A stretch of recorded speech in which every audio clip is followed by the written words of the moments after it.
दोस्तों आज जिस फंड में हम इन्वेस्टमेंट करके आप लोग को दिखाने वाले हैं उस फंड का नाम है SBI large and mid cap fund.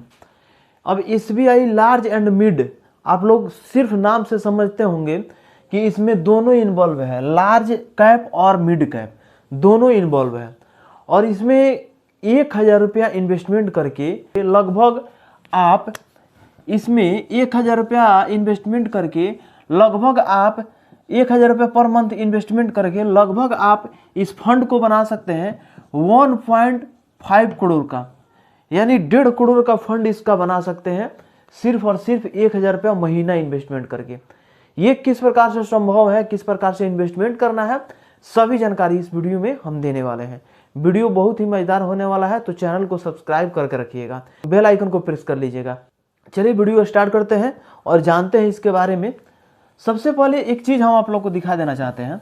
इस फंड का जो एनएवी रेट है, एनएवी रेट चल रहा है 633 रुपया 99 पैसा। ये चल रहा है fund NAV rate. NAV rate क्या होता है? किसी भी फंड के 1 यूनिट प्राइस को हम एनएवी रेट कहते हैं। अब रिटर्न्स का बात किया जाए, अगर एसआईपी का इसका बात किया जाए तो मात्र एसआईपी इसमें कर सकते हैं हम कितना से, तो 100 रुपये से एसआईपी स्टार्ट कर सकते हैं। अब देखिए इसमें एक और चीज़ आप समझ लीजिए, बहुत सारा ऐसा फंड है जिसमें जब हम पैसा इन्वेस्टमेंट करते हैं ना, तो उसमें कम से कम जो एसआईपी होता है तो 500 से होता है। चूँकि बहुत सारा फंड है और हर फंड में आप लोग देखिएगा ग्रो एप्लीकेशन ओपन करके तो लगभग 500 से ही स्टार्ट होता है। लेकिन एक ऐसा ये फंड है जिसमें 100 रुपये से ही एसआईपी स्टार्ट हो जाता है। हर मंथ में आप 100 रुपये इन्वेस्टमेंट करके एसआईपी कर सकते हैं। दूसरा फायदा कि आप इसमें अगर लमसम करना चाहते हैं तो लमसम के लिए आपको 5,000 रुपये चाहिए। 5,000 रुपया लमसम के लिए, एसआईपी के लिए 100 रुपया आप एसआईपी कर सकते हैं। अब यहाँ पे एक और चीज़ देख लेते हैं, फंड साइज। चूँकि फंड साइज से ही हम लोग को आंकड़ा ये लग जाता है कि इस फंड में कितना लोग इन्वॉल्व किए हैं तो फंड साइज जो है ना, फंड साइज है 29,234 करोड़ का इसका फंड साइज है। इसका फंड साइज है 29,234 करोड़ का। यहां पे होल्डिंग का बात किया जाए, होल्डिंग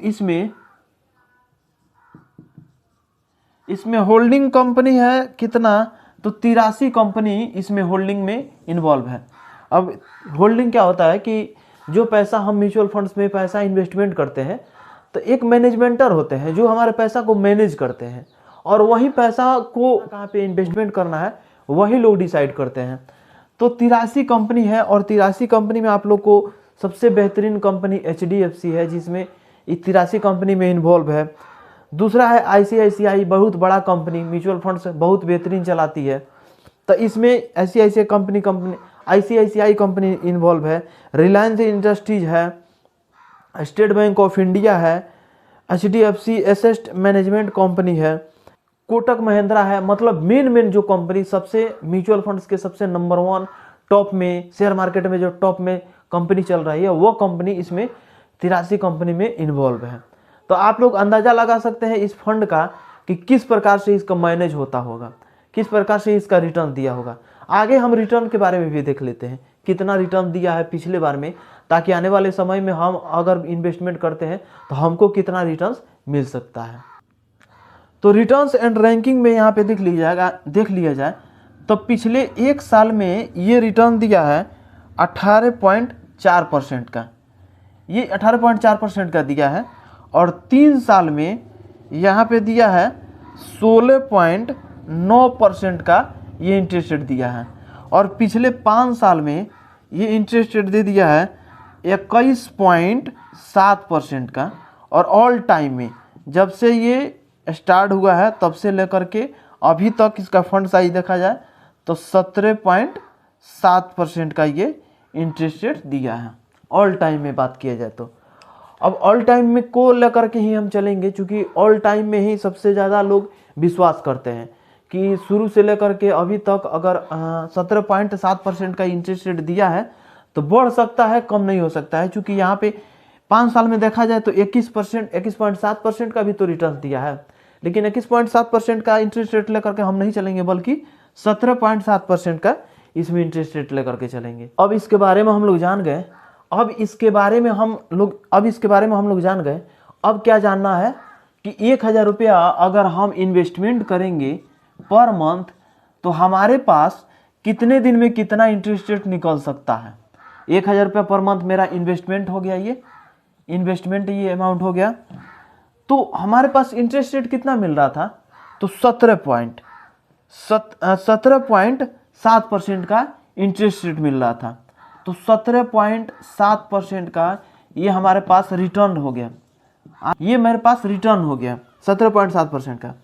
तो देखते हैं कि अगर इस पैसा को हम लगातार 10 साल तक इन्वेस्टमेंट करेंगे तो आने वाले समय में हमारे पास कितना रुपया हो जाएगा। तो लगातार इन्वेस्टमेंट हम करेंगे, इन्वेस्टमेंट टाइम है, ये मेरा इन्वेस्टमेंट टाइम हो गया कितना साल, तो 10 ईयर्स, ये मेरा 10 ईयर्स हो गया।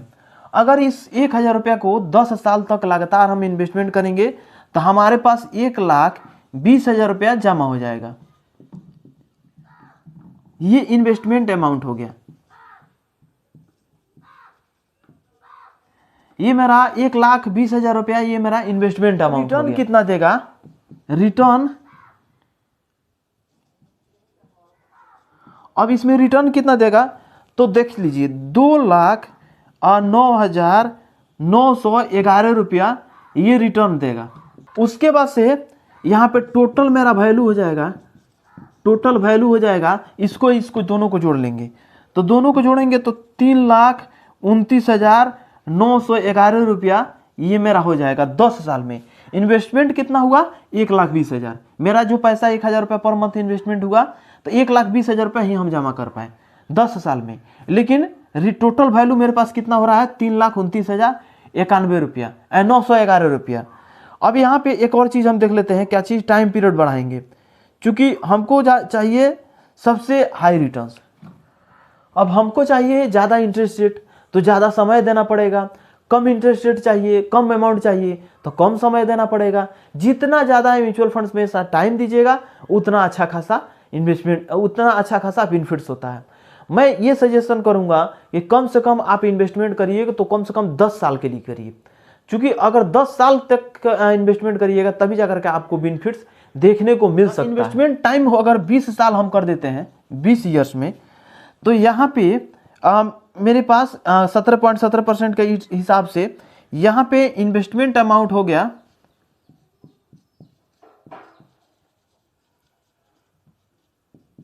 यहाँ पे मेरे पास इन्वेस्टमेंट अमाउंट हो जाएगा 2,40,000 रुपया, ये मेरा इन्वेस्टमेंट अमाउंट हो जाएगा। अब रिटर्न देख लिए जाए कि रिटर्न कितना देगा, तो रिटर्न दे देगा हमारे पास 20,01,892 रुपया, ये रिटर्न देगा।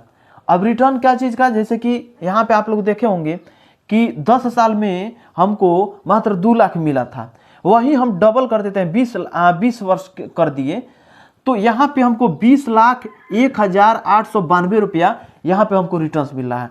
दोनों को जोड़ेंगे तो हमारे पास टोटल वैल्यू हो जाएगा 22,41,41,892 रुपया। इसी प्रकार से अगर 30 साल टाइम दे देंगे तो ये 1 करोड़ में ये कन्वर्ट हो जाएगा, 1 करोड़ में ये कन्वर्ट हो जाएगा। तो कंपाउंडिंग इंटरेस्ट रेट इसका मिलता है, ये नहीं कि 1 साल इन्वेस्टमेंट किए तो इतना है और अगले साल करेंगे तो इतना हो जाएगा, यानी डबल नहीं फायदा हो जाता है, 4 गुना फायदा हो जाता है, 5 गुना फायदा हो जाता है। मार्केट के बेनिफिट्स के हिसाब से ये डिपेंड करता है। लेकिन सबसे ज़्यादा कंपाउंडिंग इंटरेस्ट रेट आपको म्यूचुअल फंड्स में ही देखने को मिलता है।